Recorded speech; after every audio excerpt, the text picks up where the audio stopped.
Welcome back, everyone. So today we're going to be taking a look at Season 1, Episode 5 of A Welcome to Wrexham. Yep. And this episode is called Fearless. So, last episode, Episode 4, just for those that aren't as quick as me. I'm surprised you're still switched on at this time of night, mate. Well done. Yeah, thank you. For me, personally, I thought it was probably my favourite episode to date. Yeah. I really enjoyed it. I thought we got quite a bit from behind the scenes. We were getting into the season. Just all the moths coming in. Yeah, they're going to be battering us. We start swinging at things randomly. It's just a moth fest. Mothman. I keep referring to that, by the way. It's basically, let's just go off on a right tangent. There's basically a new season's come out on Netflix, and it's called Unsolved Mysteries. I think it's the 4th season. Yeah, I watched all the ones previous. Yeah, so we watched them, me and my partner, and there was a 5th episode which I refused to watch because it was called Mothman, and I just thought it's just stupid. I don't believe in stuff like that, obviously. That's not a real thing. No. But she wanted to watch it anyway, so we lost 50 minutes of our life, which means I now know how you feel every time you tune into us. It was ridiculous. But yeah, so we've Welcome to Wrexham. Yeah, we really got into it. The season began, and we saw that after only 6 games, it's like panic stations because they lost a couple, and It's like, oh my god, this is where we are on the table, and obviously nothing's won or lost after 6 games. Of course, it's the not. Season. And like I think I said in the outro that after what the 2 owners have done since taking over, they deserve more than people talking about them losing their role after only losing 2 games. Yeah, like it's for the manager to turn it around, it's for the players to turn it around, but fingers shouldn't be pointed at the owners already because they've done nothing but good things for that club since it's been over. And we saw that with Rob and then Ryan on the back, but more so Rob, where even after like the couple of draws, so at that point they were 1-2, drawn 2, lost none. Not a bad start by any means, especially not in a division like that where it's so tight. Yeah, but you could see 44 games as well. 44 games to obviously they've got that ambition, and yeah, it's on their mind that they really want to get that club promoted straight away at the first attempt. I think in their minds, if they don't get promoted, if they don't get automatically promoted, which I think is only the top spot, I think they will see this season as a failure. Yeah. And the question's going to be, is it going to be too soon? Can you come in the February and by the September have revamped the club? You know, United are trying to do something very similar at the moment. Can you do it in such a short period of time to then be in a position to do that? I don't know. There could well. I think this season's going to be tough. Yeah, no, it will. I think it will be. No, I agree. But it's a lot to do in a short space of time, but there's so much outside pressure. It's almost like, oh, we've got these 2 in shot, like owning the club now. We're going to just get promoted. And that's a dream world. Yeah. That's not how football works. We've already got plans for 4 back-to-back promotions 4 times, something that no other club's ever done. I don't even think Luton did that. Luton went on a crazy run. But, yeah, and then they're like in the Premier League. Yeah. They definitely have to work towards that. Yeah. There are gaps that they've got to close. Now, they've got the financial backing. And, yeah, even I get being sceptical about new owners, but to overturn a football club, and they've done things the right way, you know. They looked at building from the top. They're looking to get the right people in those roles to make the business decisions that they might make incorrectly. Yeah. And they're getting those advisors in, and they seem to have, from the people that we've met, they seem to be making those right decisions. Definitely. So, yeah, really looking forward to this episode. Please give the video a like if you haven't done so already. We'd really, really appreciate that. And let's get into this one. We hope that you enjoy. Bring on the Deadpool. I remember I went to town after one of the games. I met up with Scoot and everything. We went into a pub. Full pub was singing it there. That's pretty cool. You pinch yourself to think, oh, are they singing it? Really? Is that our song? Yeah. It's getting closer. Look forward to this intro. Yeah, I know. First full season as Wrexham owners has begun, yet many people still don't know where Wales is. Proud team honoured to be in FIFA. Yeah, I did hear about this. They were the first team ever at that level to be featured in the game. Oh wow, that's cool. I think us being successful this year is critical. He's definitely just got league win in his mind, hasn't he?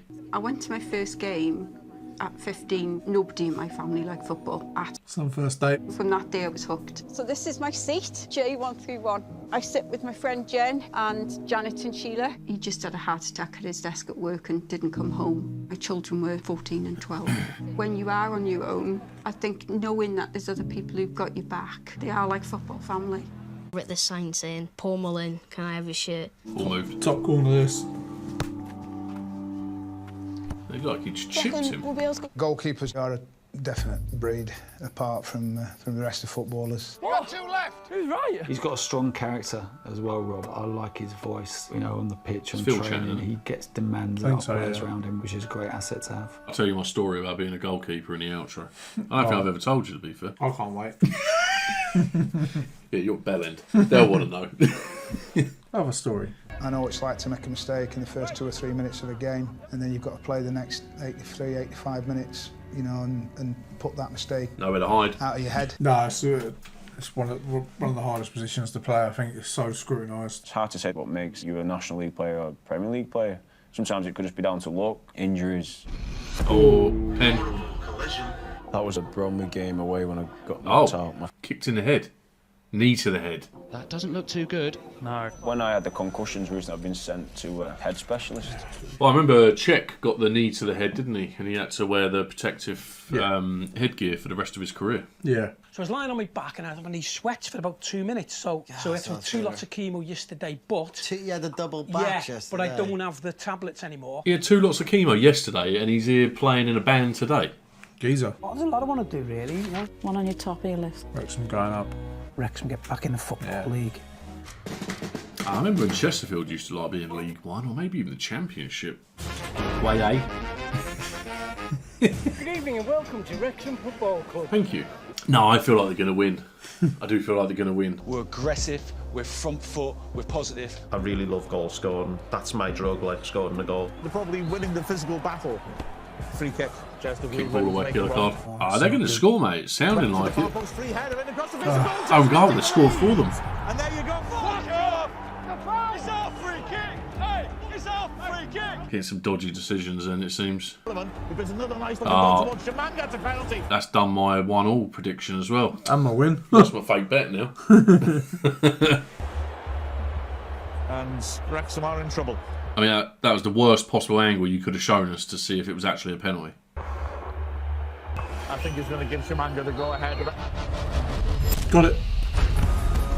Boom. We've had a fucking lifeline. It's the penalty save. Not one midfield player's made a run. We look like a team of fucking fatty fucking footballers. I got all my money this week. Big bag next year of the stuff that they're pumping into you. You basically keep watching the bag and just waiting for it to just go down and down and down. My mum, who passed away a few years back, I could only imagine what it was like for Wendy. Probably come back here and there. I don't know. Looks like a night game, doesn't it? Yeah, it is a night. That's why you've got to enjoy them so much when you're in them. Throw. Grandkids and their children about. Is it going to be a knock on or straight in? Music's building. Straight in. Mullin. Boom. And terrible defending. Yes. Awful combination. Well, depends who you support. Yeah, that's true. You might be right with the 1-1. 9 games into the season and still miles away in 12th. 9 games in, 12 points. That's not good. Okay, but credit to your second half, boys. Never easy, 1-0 down. There must be 3-3-3 now. Rob's a good goalkeeper, and it was a big moment for us. I'm guessing it was nailed on pen because they didn't show us any other angles. No. Being here with your football family, it's the whole match day experience. Family gloves. See you, us. Got one each now, yeah? Yeah. See you later. Need these. Give me your jacket. Got to play bare hand next week. Give me your trainers. Next morning, Wrexham goalkeeper robs 2 kids outside the stadium.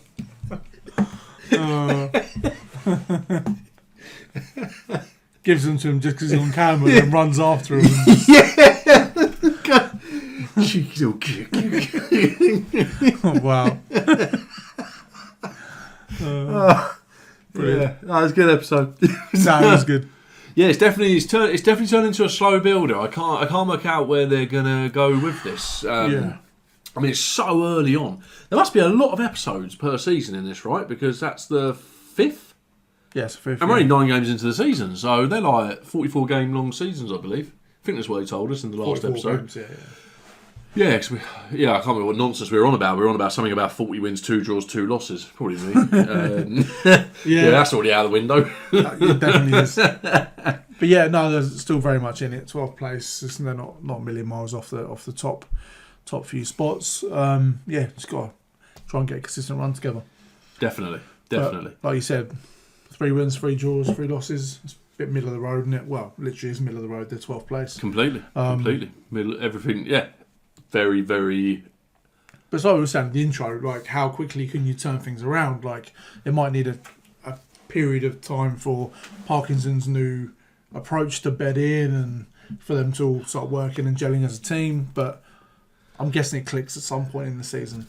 Yes. They go on yeah, you'd expect them to improve. They'll have January as well, where if they're in a promising enough position, Rob and Ryan may dip into their pockets again and add some more. Add some additional strength. There's definitely issues there with the defence. I mean, I don't remember. They haven't shown all the games on the screen, but every game we've seen, they've conceded goals.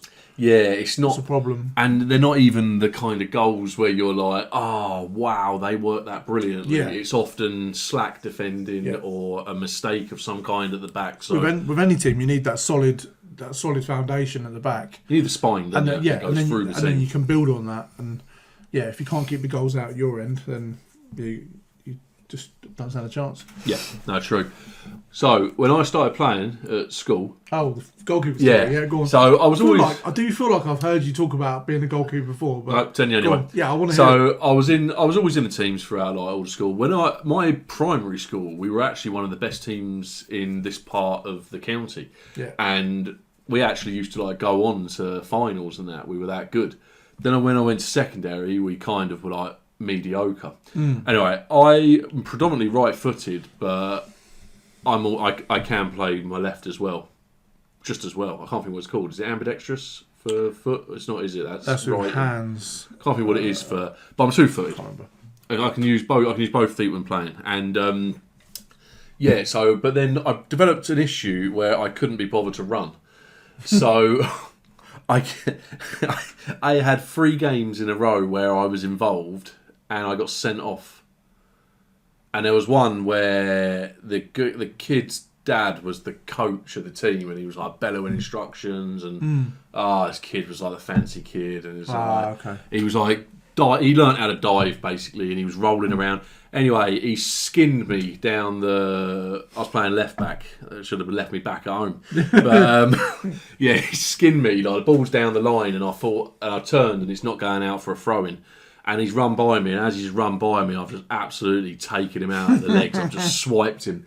Anyway, him obviously being Cristiano Ronaldo already at 13. Was that good? Wow. He's basically gone down. He's done a triple axel somersault. He's then turned into Neymar halfway through this movement. Honestly, he made such a meal out of it. Anyway, his old man came running down the touchline towards me. Oh wow! So yeah, anyway, the ref got in the way, sent me off. Anyway, we were training the following week, and the person that used to play in goal was playing in goal at the time, hurt themselves, hurt their hand, and I can't remember if they actually broke it or not. Can't remember. No real relevance. Anyway, they were injured, and suggestion was made, did I want to go and goal? And yeah, I loved it. It was great, because I had to do some of the training, but I had to do much less running, which I was all for. And also, I found out it was the best position to play in over the years, where I could have a crafty fag. So I'd just be smoking a cig, whenever I wanted to. Well, not whenever I wanted to, but... It's funny you say that, playing left back and goalkeeper, because in primary school, I played goalkeeper. Okay. And then at secondary school, I played when I got in the team. Our team was actually very good, but when I did get in the team, I played left back, and then I went on to play for a few under 14s, under 15s teams. Yeah, and I played left back. Yeah, I gave it all up when I turned 18. I was too old for it. Yeah, I wasn't quick enough to play advanced up the pitch, but I was pretty good in defence. So. Yeah, I just loved it. I mean, to be fair, I was once upon a time a decent defender. I just couldn't bother with the running. Yeah. And like I say, it just became a habit that if someone skinned me and was going to run past me, rather than chase after him, just whack them, innit? Yeah, that'll do it. Just take them out. So yeah, I wonder why you never made it. And I ended up being a really good keeper anyway. I was really good in goal. I seemed to have pretty decent reflexes, despite the fact I was built like a beanpole. People used to mistake me for a post. So that's how I kept a lot of them out. Balls just coming straight at me. They thought they were aiming top corner. I quite like playing in goal, actually. Yeah, no, it's good. Fun. No, it was good fun. It was good fun, and yeah, watching them train and that does make me miss it a little bit, but not enough that I'm going to take it up or anything crazy like that. We're taking up NFL, mate. That's what we're doing. Yeah. Well, that'd be American. Taking up NFL, just straight in. Scholarships. Imagine. But no, yeah, interesting episode. Wasn't much of Rob and Ryan in that one, was there? No, not too much. Episode off. Focused on, obviously, the band, member of the band that was going through his chemo. Glad that's all done now. Hope it's all good news. I hope he stayed in remission. I'm sure we'll find out at some point. Definitely. Yeah. How do you think they got the fans in? They're following these random fan stories, aren't they? Like the guy with the kids who split up with his missus. Yeah. I think he said a couple of months. It was recent. What do you think they did? Like ran a competition or something? And you had to submit if you wanted to be involved? Because I can't work out. There's not many of them, but there seems to just be a few selected fans that they are kind of going along with. They don't have any real involvement with the club other than just being fans. So I just wonder if they ran a competition or something and you applied if you wanted to be. Yeah, that's a good question. I would have no clue how that would even. Because you can't audition, that's mental. No. But maybe they put it out there. We're looking for. Yeah, I don't know. No, good question. You have to let us know if you know the answer to that. Let us know how did the selective fans get involved with obviously just this particular season. Don't give us anything away for what's coming up. But enjoyable episode. We hope that you enjoyed that one as well, and we can't wait to see you on the next one. Give the episode a like if you haven't done so already.